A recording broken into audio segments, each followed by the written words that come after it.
Thank you, Patrick, for doing this about the Belonging Matters program and your experience. So the first question is why am I a special facilitator, trainer, mentor, facilitator, however you want to frame it? Jessie is a good facilitator because she keeps the flow going between all the participants. Jessie is compassionate and understanding and caring, but she knows how to stick to an agenda to the best of her ability. We started getting to know each other through the Vancouver Island Cerebral Palsy Awareness Project and participating in the Belonging Matters conversations and framework and this whole evolving project that we've been working together on. So what kind of roadblocks did the Belonging Matters conversations and framework help you overcome? The roadblocks that helped me overcome was with accepting another level of accepting my disability, but also like just being proud of my cerebral palsy, and wanting to, and I was able to help other people with my expertise about having cerebral palsy, which felt good because I've never thought I would be able to help with my disability in a way that we did with the cerebral palsy project. So it felt good to be an expert and to help others help themselves with this project also. That's so awesome. And were there any other changes within yourself that's happened over the last year or so? Yeah, it's helped me be a better person. I've never really I've looked at it and not blocked my cerebral palsy out. I've tried to do that most of my life and just pretend that I was normal. So to be proud of my disability rather than try to block it out in ways of coping, that's what I did, is block it out instead of accept it. And now that you accept it, what changes have happened for you? The changes are still kind of unclear, but it has changed me a lot. Just to be more confident and more aware of my body and but I'm still working through those roadblocks as we continue with the project because it's been a journey and things are still unfolding as we go along.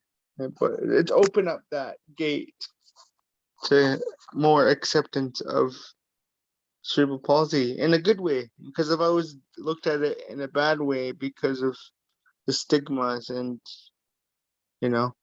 all that what we've talked about. I've never really thought about the stigmas before. I just kind of lived with them. So so that was helpful too, to talk about the stigmas and what we go through as peers. And yeah, so just felt good to be heard. Awesome. And has it had any impact on your parenting or any of your relationships? Mainly my relationship with myself.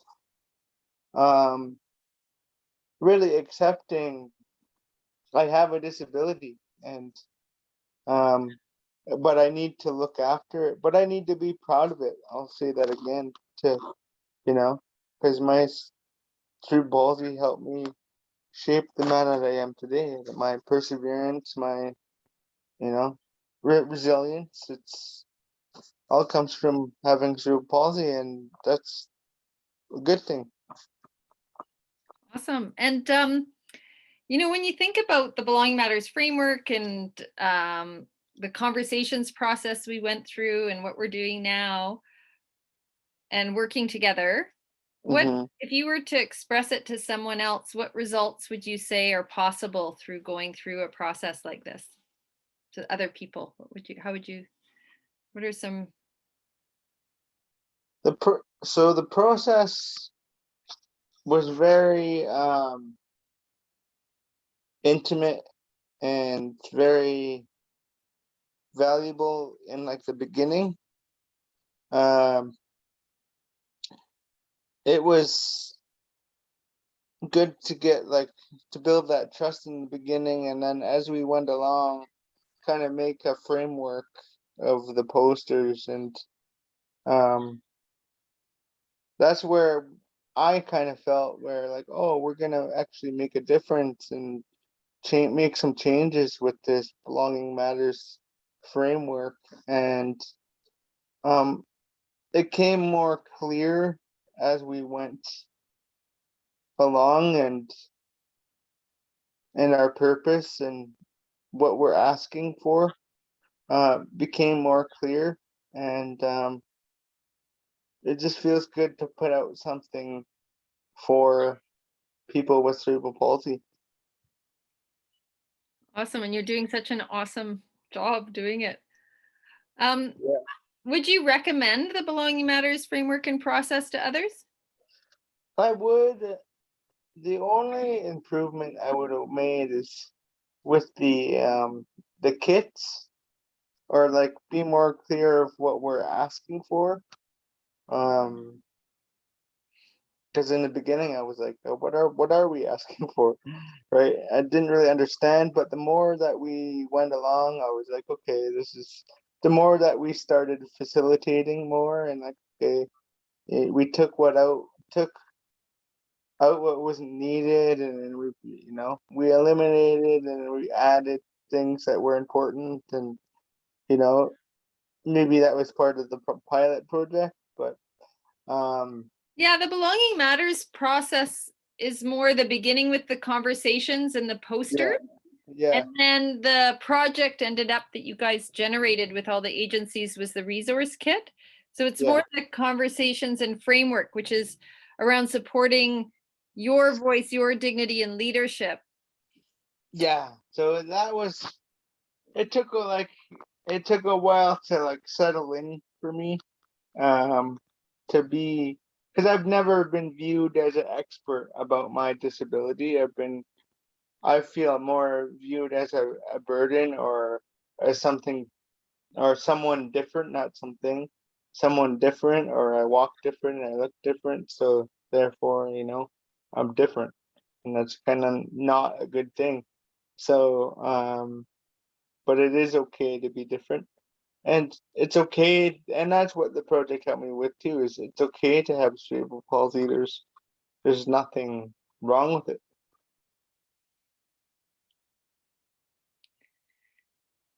So And how did that shift affect how you are now?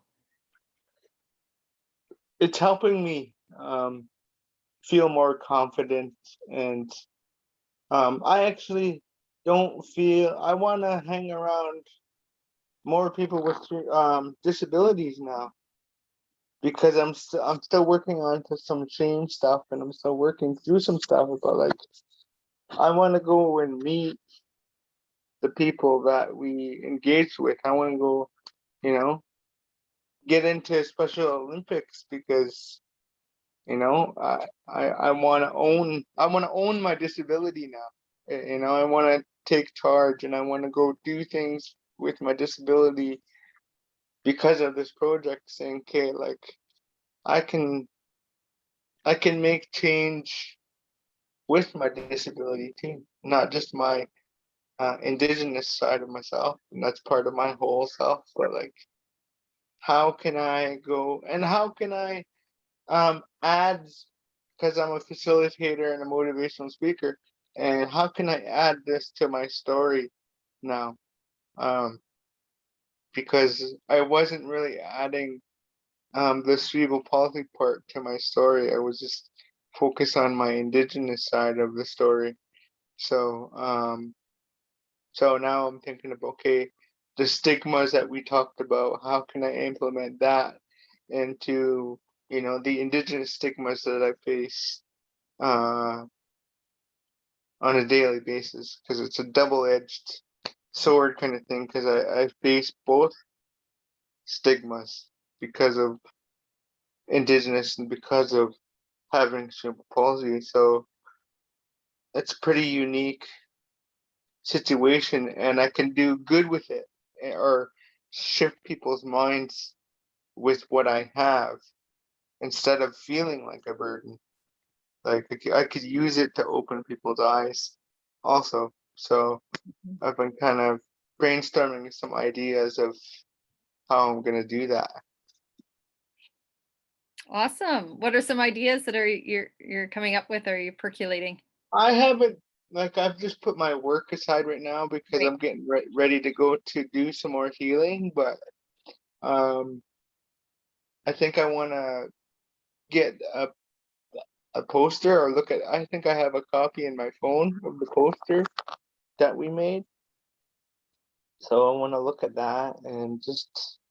I haven't generated too many ideas right now. Percolating. Yeah,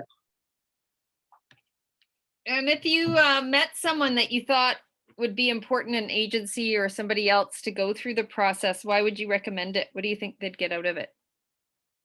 I think I would. They would get a lot out of it. Um, so like for myself, just shifts and changes.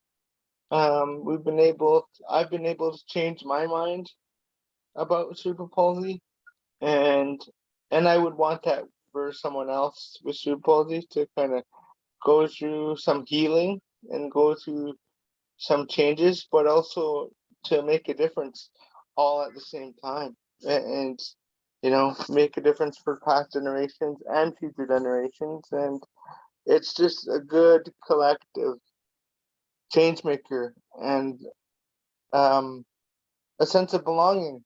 Belonging matters. Like, you really felt belonging in many different areas during the project. Awesome. And is there anything else you'd like to add? um I feel honored to be a part of the project, and um just thank the organization, Cerebral Palsy Association, for including me. And that's about it. And Awesome. thank you, Jesse. You did a good job as well. Thank you. Hi,